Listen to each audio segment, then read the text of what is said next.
Hey guys, welcome to a special on-tour edition of Gavin's Playhouse. This week, I got the chance to check out Time Zone Toys in Meridian, Idaho, and this place is one of my new favorite shops ever.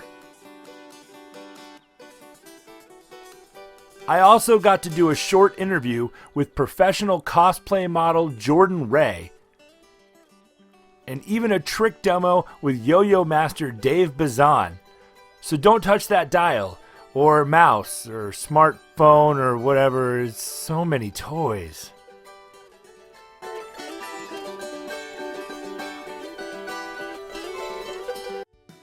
But first up, a special cosplay spotlight on professional model Jordan Ray. And so now you said you made the whole outfit yourself, right? Yes. How long did the dress take you to put together?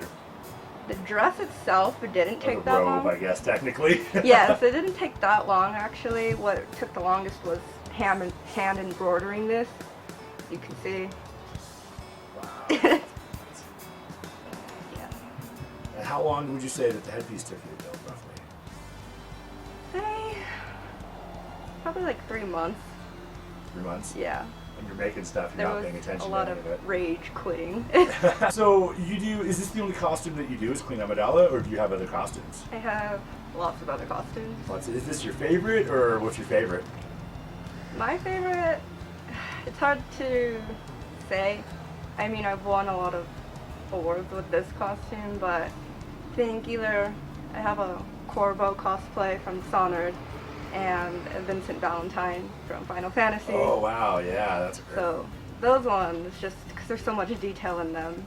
Yeah. How long have you been doing this for? Not long, actually.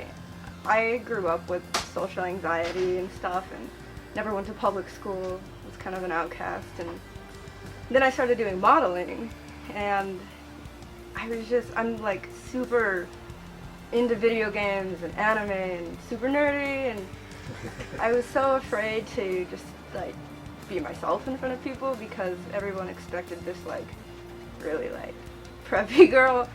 And then I wanted to figure out a way to bring those two things together, like my nerdiness and my modeling, and then I discovered cosplay. And since then I've been just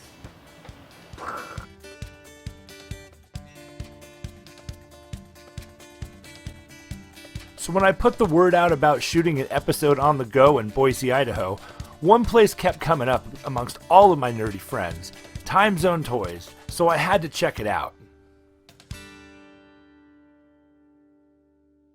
From the moment you walk through the doors, there is so much to see. It's just like years of past play and fun swarm over you. This place had everything.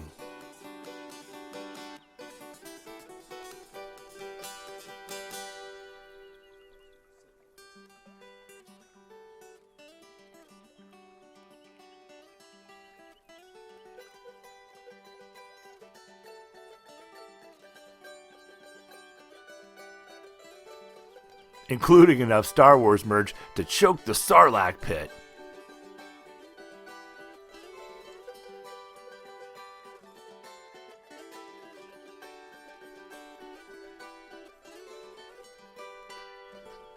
The most notable feature of Time Zone was the extremely helpful and friendly staff.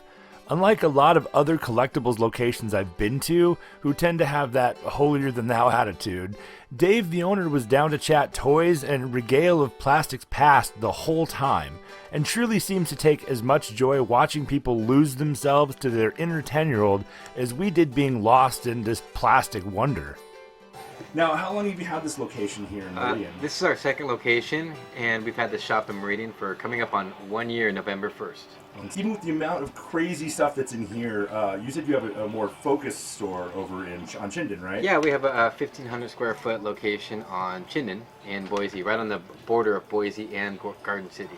And you said that focuses more on like specific pieces and parts. And everything, right? That's more of a die-hard collector's shop where you can look for Yeah. parts, bits, pieces. Which is hard to, when you start looking around at things like these, to say, oh, that's the die-hard collector store. Yeah, you know, they both have pretty much the same stuff, but it's a little more nitty gritty over at the other shop. Yeah. So what would you say is the first like toy you remember having that really just emblazoned your passion for collecting? Oh, it's probably one of my Evel Knievel ride-along toys, like the wind-up ones. Yeah, those yes. were really neat. I had one of those. I remember getting those, but I remember wanting to inherit from my older brothers his Mego Planet of the Apes set, the Mego sets. So that was probably the beginning of my wanting to collect. And then Transformers came out back in the day, so I remember getting Megatron, all the Dinobots and stuff like that back when I was in elementary school. That was kind of this is it, I'm going to do this for the rest of my life. Yeah, I was the kid that I would open stuff up and put it back in the package after I was done admiring it, playing with it a little bit gently, and that's what I did. I collected toys and baseball cards. So even at a young age, you had the control to put it back in and not break it, huh? Yes. That's impressive. Most kids destroyed them when they were kids. Yeah, no, so I saved them, and then I remember my mother giving them away to the one kid that I knew would just destroy them, and of course he did. Oh. So, yeah. Well, thanks, Mom. Thanks, Mom. That's awesome.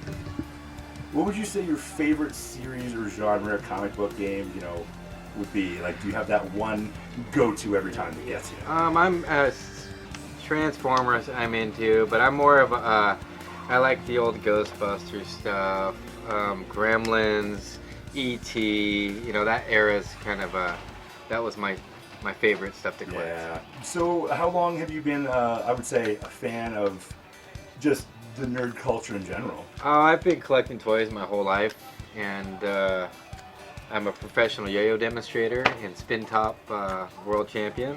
So I'm kind of a nerd already by profession. So they kind of go hand in hand. So yeah, it turns out Dave happens to be a legit yo-yo legend and even teaches free classes at his shop.